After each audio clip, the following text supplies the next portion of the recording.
Hello, welcome to the Yeg Show. My name is Tia Diema, and tonight I've got two brothers, two friends who live out in Calgary, and they're the founders of AfricaX, Africa Extended. And if you visit their website is very busy. They work so hard, and the two of them are here to tell us all about Africa X. What does it mean? What do they do? Why are they successful at what they're doing? I'm going to bring them on to the show, and I would let them introduce themselves. You're welcome, Emmanuel Oluwatosi. Thanks for coming on to the Yig Show, and Mr. Dr. Mbamishaye. Thank you Welcome, for having gentlemen. us. Thank Okay. you so much. Before we go into what Africa X is, I've heard from so many women that their brothers, sorry, their husbands, you know, are very reluctant to get into any sort of entrepreneurial activities. There are two black men here, founders of Africa X, and telling a different story. How are you two able to work together? Your wives are not forcing you to do what you're doing. And yeah, just tell it a different narrative of Black African men. What is your story? Let's start with that. Emmanuel, over to you. Okay, what is our story? I think we met through one group called Side Gigs and Extra Bar. And that is a group of some guys in Calgary where we meet every Wednesday before the COVID pandemic. And every Wednesday we just meet to discuss things. And the focus was on creating an environment for people to actually earn extra income outside the 9 to 5 job. So that's how we met and we started talking and we discovered that we had some things in common. Some of the things that I wanted to do are things that Dotun wanted to do also. And we said, okay, instead of going alone, why don't we just maybe find a way to just come together and see what we can do? And I'm of the belief that one shall chase 1,000 and two shall chase 10,000. So I said, okay, let's see what we can do. And the interesting thing is, we didn't start with African X. African X just happened to be an offshoot of what we actually started with. And I think Okay. we can talk about that later. Okay, absolutely. And Doctor, you're looking like a granddaddy. They're looking very solid and stoic, ready to take on the world. How Yeah. okay, yeah, what's your take on what Emmanuel has said? No. So yeah. His account is accurate. Spot on. The beautiful thing about side gigs and extra bar while it ran was people had the opportunity to share ideas, and then people just went off and did things. People did things on their own. People partnered up their groups, just doing all sorts of things in the city, and that makes me happy. But I think one thing that excited me about the potential working with Emmanuel was the volume and brilliance of the ideas he had. He was able to articulate many things that I was thinking in words that I had not used before. So being able to is like you are thinking something, but you can't put proper words to it. So And then is the genius behind Africa you X know, is the yeah, brains and you're like the he actually is. Amen. So we sat down in his house that day. I think it was a Tuesday or Wednesday evening. I went visiting him. Right after I think we had been in the meetings like 2 or 3 times, and then I just said, let's just drive down and go see this gentleman. And we had this conversation about, you know, media and finance and a few other things that we had in common, having an engineering background back in the university, both of us, friends that we shared in common, people that I knew, mutual friends that we both knew in Nigeria, met at different times, So we had so much in common that it was, for me, it was a no-brainer, right? When we came to the conclusion that, you know what, let's just go at this. Let's just give it a go. Let's just do what we know to do, right? And yeah, he's the ideas, honestly. So since you're the genius and the real brains, not what is Africa X? What is Africa X? What are you guys about? Okay, maybe the genesis, I would like to maybe start from the background. Now, when I came into Canada like 4 years ago, and one of the things I discovered was it was really tough to actually get access to a lot of information. The information was just there, but scattered. And having run a media company in Nigeria before I came around, so I thought of actually creating something to pull all the resources and information together into one spot. So that when you are looking for something, whether you are looking to find a job or you are looking to start a business, you'll be able to find that kind of information and also touch on family and other things. And that is what how we started with African X. And our focus basically is to be able to give information and resources that a typical African person needs, irrespective of location, to succeed. And success might mean different things to people. For someone that is looking for a job, might mean to get a job. Someone that is running a business or want to start a business might need to get access to the resources he or she needs to be able to start that business and succeed. For some other people, maybe doing 9 to 5 job, operating to earn extra income. Some other people, financial freedom. So for us, it's more around creating that platform to connect people with relevant information and resources, irrespective of where they are located. Okay, yeah, it sounds like a no-brainer, but there are so many other websites and platforms that do exactly what you do. I'm just wondering how your website is different or how your community is different from these other existing platforms. That's the way I take that before I jump in. Yeah, so this is my take on that.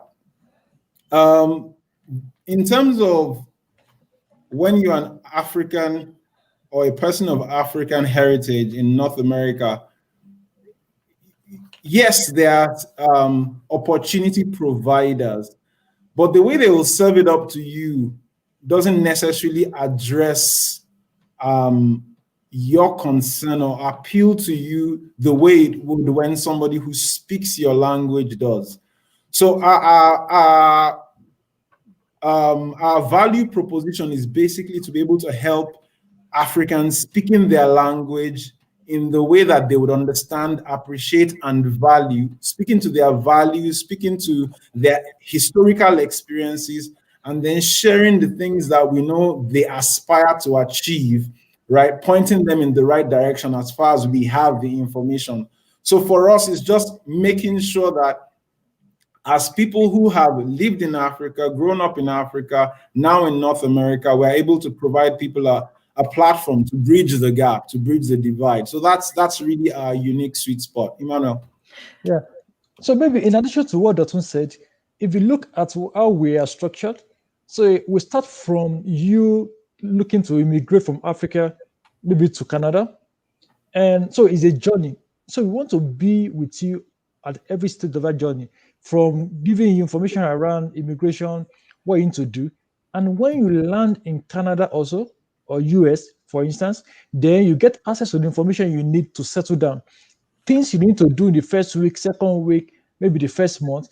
How do you need to navigate the environment to maybe to get a job or to start a business? So we want to be with you at every stage of the journey.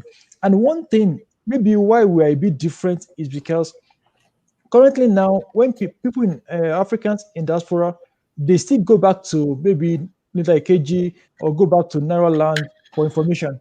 But we want to be able to provide that kind of information for them where they are currently, and that is why we say okay, maybe we are different. And for us, we started with maybe having the website. We have a community actually that we are building behind it called community.africanextended.com, and that is where we expect a lot of the Africans to actually spend their time in a couple of weeks. Okay, I'm just curious because when most of us say Africans, we actually mean Nigerians. And when we say people who talk like us, we are thinking Yoruba people. Mr. Oluwatosin is Yoruba and Dotun here is also Yoruba. I'm just wondering where Moroccans, Egyptians, and Sudanese, the wider Africans in the African continent may fit to this value proposition that Dotun mentioned earlier on. So in terms of that, as much as yes, we are Nigerians and we are Yoruba and we speak to that a lot because that's our own experience. But we, as our network grows, or as our network has grown, right, we've been able to engage with East Africans, Ugandans, Kenyans, Tanzanians, Ethiopians, Eritreans here within the city of Calgary, and just learn from them and connect with their own experiences and share their stories as well. I remember one of the first articles that Emmanuel wrote on AfricaX was about food bloggers in Africa and fashionistas, African fashionistas on Instagram. And one thing that was clear from that was that he went across the entire continent, east, west, north, south. So we're very conscious of that and looking out for information. We are actively seeking information and content that would appeal to a broad base of Africans and people of African heritage. So we're very interested in informations on the Caribbean community. We are very interested in the people from the islands because we consider them to be people of African heritage as well. And their story is our story in some form, shape, or fashion or the other. So as much as, yes, we speak a lot to our Nigerian heritage, we also speak a lot to all the other African heritages that we can see and that we can amplify, because that's really what we do. We just want to tell the African story and share it. I'm just curious, so when you say values, I'm just wondering if our values are uniform across even the African continent. My values may not necessarily reflect what your values are. Just wondering how you're able to find synergy um, on a value system, how you'd imagine that your value system represents the 950 million Nigerians, sorry, Africans on the continent. Yeah. Interestingly, what we've done is to try and group maybe the African continent or maybe regions. So we Okay. have the West African region, and even though within the West Africa, we discovered that the Ghanaians behave differently from the Nigerians. We have the Togolese, but we are trying as much as possible to be able to create content that appeals to the Mm. different people. Like Dr. mentioned, one of the things we'll be able to do in the last 1 year is to actually join associations that belong to Africans, not just Nigerians. And one of the things we do is we engage with them, and we have series of programs targeted at them directly. And we are trying to organize even joint events with some of them to try and be able to maybe break into their cycle. Because one of the things we understand is you have to be able to be seen as someone that is deeply concerned about the affairs of people before they open up to you. And people want to be seen, they want to be sure that you are not for Nigeria, like you mentioned. Because one of the mistakes that a lot of people make is to just focus on one tribe when you say something else. So we are trying every day, and that's why we are reaching out to a lot of people within the ecosystem, because we don't want to be seen as a Nigerian uh, media house, but we want to be seen as someone creating a platform for the Africans' voice to be heard and connecting them, irrespective of where you are from the African continent, to relevant resources. And like this week now, we are working with a company in Nigeria that has offices in Kenya, Ghana, that is helping people to come to Canada. So we are looking for that kind of initiative, because that is only way we'll be able to get relevant information that people actually need, irrespective of the country they are from, African continent. Can Okay, I thank. can I Yes. just add something to that? There's a common thread Absolutely. that ties all of us together, and Mhm. that's the aspirational lifestyle that we desire, right? So, and that's the reason why our focus is about opportunity. So we may talk about immigration, we may talk about jobs, we may talk about scholarships, we may talk about food bloggers and entrepreneurs and other media houses. But all we are just pointing to is we understand the desire that we all have for a better life, for more, to be able to provide for our families, to be able to get our kids in the best schools, to get that good job, to grow your business. Those aspirations actually don't know color, creed, or race, right? So we know that that is one common thread that ties all people together, but we are focusing that light and shining it on Africa. So for us, it's about telling the African story and pointing Africans in the direction of their aspiration. So that's really the base of it all. Yeah, so I'm just wondering, Dr. and Emmanuel, how you both are based out of Calgary, how your content may be relevant to someone moving to Chicago or downtown New York. How are you able to fit this into your existing model as Africa X? Okay, if I can jump on that, I think what we've done in the initial stage to focus on Canada, and currently now we are trying to ramp up our content team, and with that, it will help us to be able to extend our reach to other African, to other cities in North America. Because even for Calgary and maybe Canada, we don't have enough hands to be able to cover what we have loved to be able to cover on the website. So in the next few weeks, we are ramping up our content team, content writers on the team, and what that will give us is to allow us to be able to have different people focusing on the different teams of the website.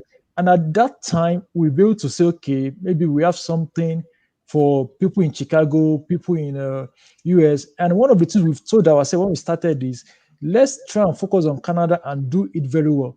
So we focus on people in Africa that wants to come to Canada, Africans already in Canada, to try and see what kind of information do they need to succeed in this land. That we make this information available to them, one city at a time.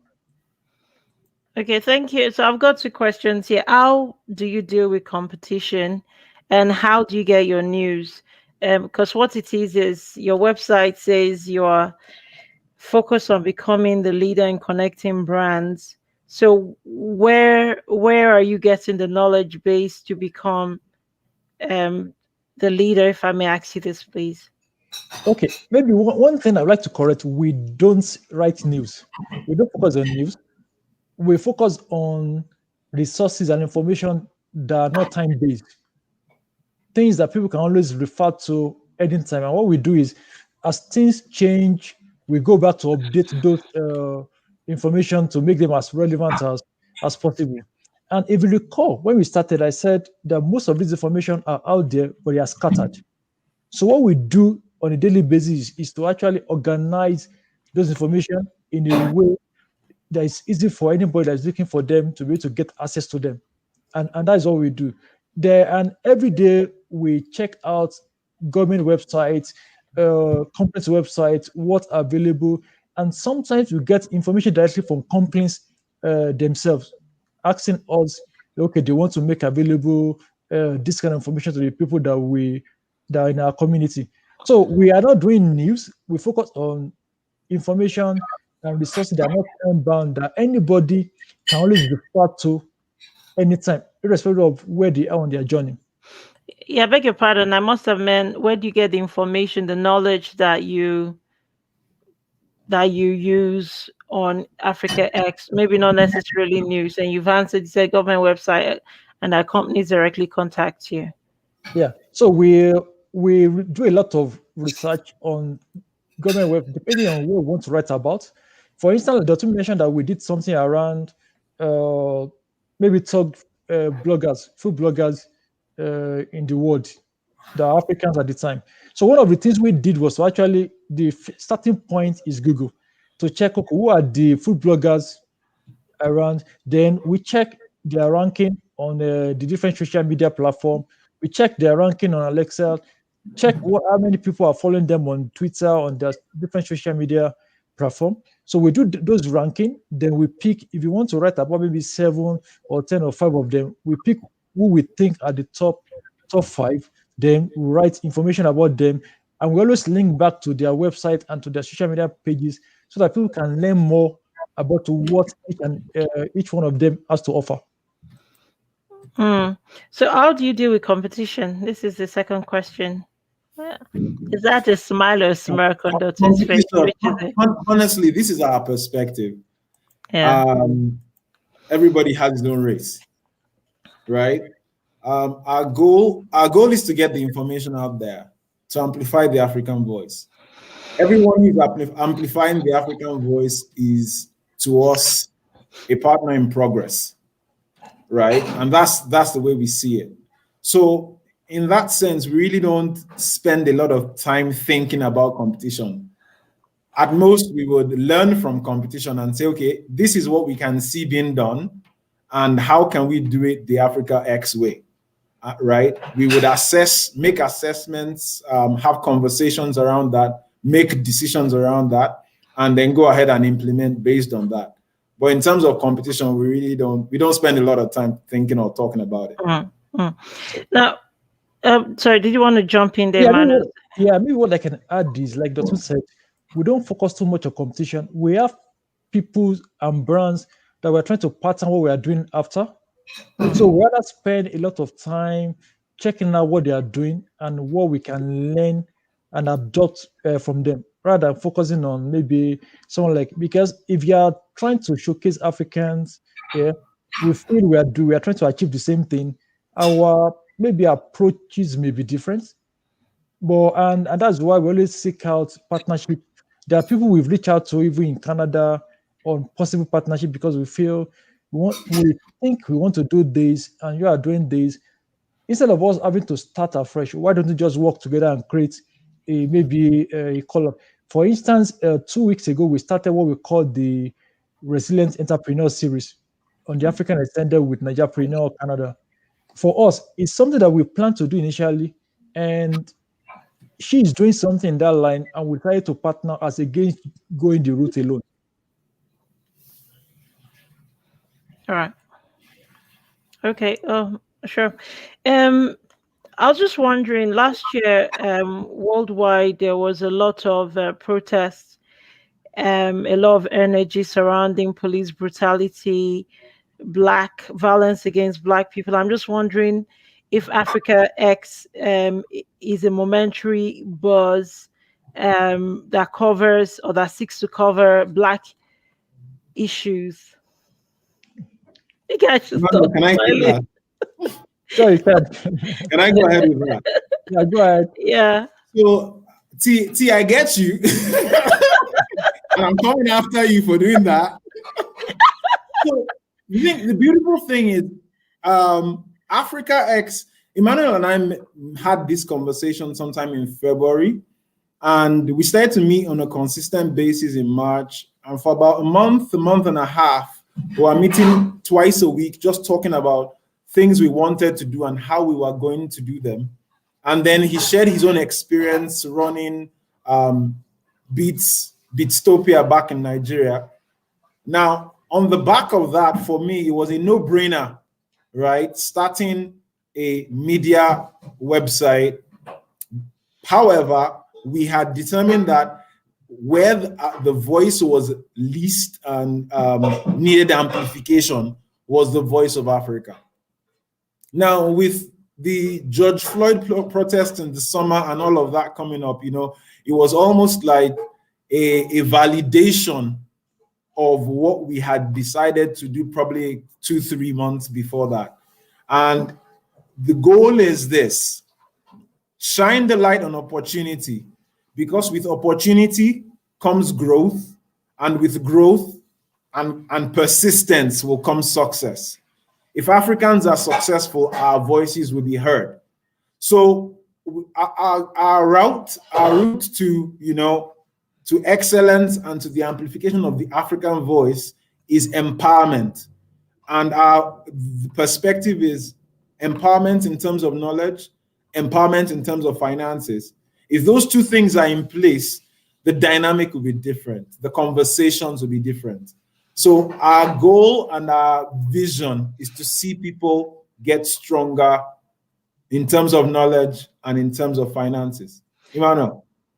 Yeah, and maybe one of the things we started Africa X actually in May. The first article went out in May, and like I mentioned, when I moved to Canada 4 years ago, I discovered that the Africans are not really that maybe united.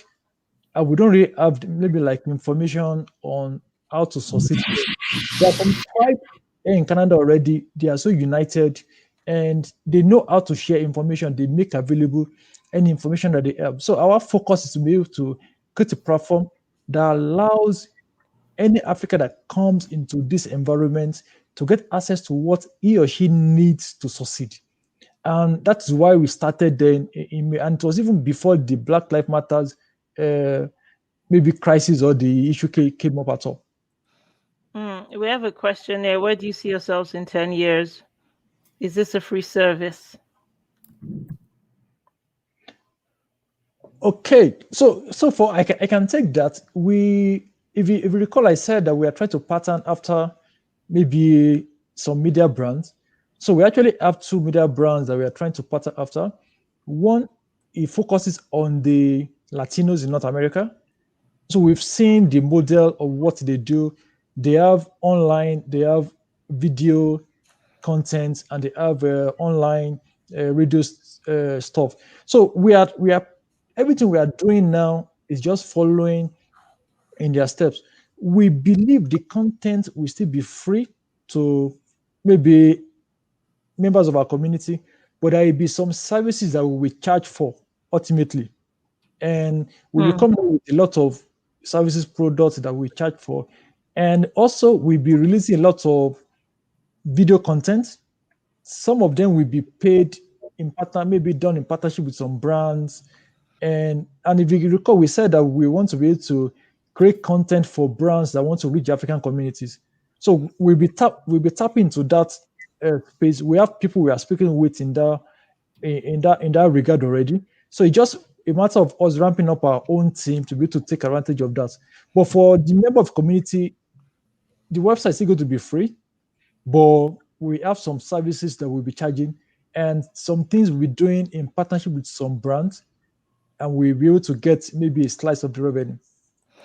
I'm just wondering, it's a final question here, gentlemen. Black people in Canada have been migrating here since the early 19th century, and a lot of these Black people may well have migrated from Africa. So Africa X is not particularly interested in people, maybe second or third generations Africans who are here as Canadians. You're probably just waiting for people who, as it were, just came off the boat. So just so your services will not include people, maybe you are also from Africa, but that was 2 generations ago. Would you be excluding those ones, for example, from amplifying the voice of Africans? No, we actually said that we cater for first generation, second generation, third generation, as long as you see yourself as Africa. The interesting thing is, myself and daughter, we belong to a group, and some members of the group are Jamaicans. They see themselves as African also, because they felt their forefathers moved from African country to Jamaica. So we are trying to connect with them also, and some of the things we'll be writing about, we cater for them, and we address their needs also, and we even bringing some of them on the platform to share their own stories and write about things that connect with the people in their own community. So we cater for people that are just coming in, but because we are a startup, we have to be able to choose our battle per time and focus on where do we have resources now to be able to cater for. And that's why we're taking it one step at a time. But for us, we will cater for, as long as you can associate yourself to be an African, then we're here for you. So where would we find Africa X, and what are the things you can do for all Africans to amplify our voices? So that's why you take that. Yeah. So our base URL is www.africaextended.com. There you'll find our stories about immigration, about opportunity, educational scholarships for undergraduate, postgraduate education. You'll find information around family life, food recipes, businesses and business owners in Africa, or rather in Canada, owned and operated by Africans. Then you can also find us on Facebook. We're at Africa Extended.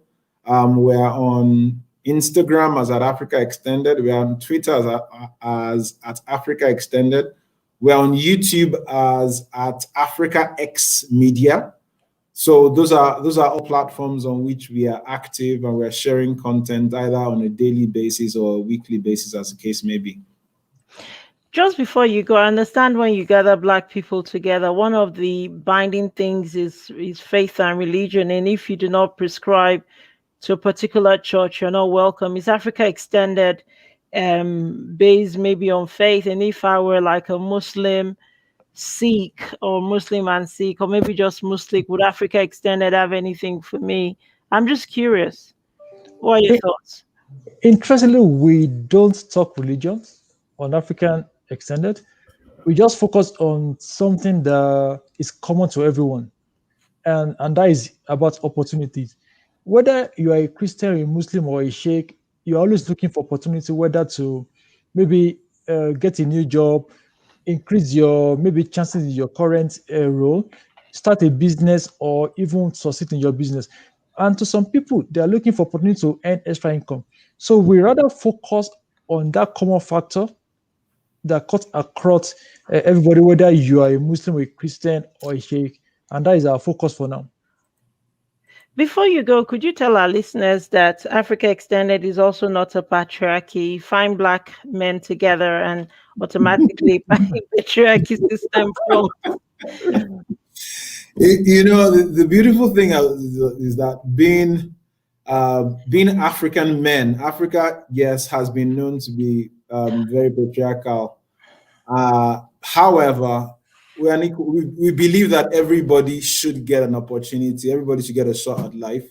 So for us, it's about, like Emmanuel said before, when you asked about religion, it's about opportunity. So some of our best collaborations have been with ladies, by the way. Some of our most powerful collaborations to date have been with ladies, and we will not shy away from working with anybody who wants to amplify the volume of Africa here. And that's really all we're about. It's been such a delight to have Emmanuel and to talk about Africa Extended, the powerful platform you have out of Calgary. Wish you all the best, and I want to say thank you for coming onto the show. So I'm going to end the live broadcast. If I just ask you guys to just wait on whilst I say goodbye to our audience. So thanks for watching. This is our magazine, Ladies Corner. You can find that on ladiescorner.ca. And we hope to see you next time. Thank you for watching.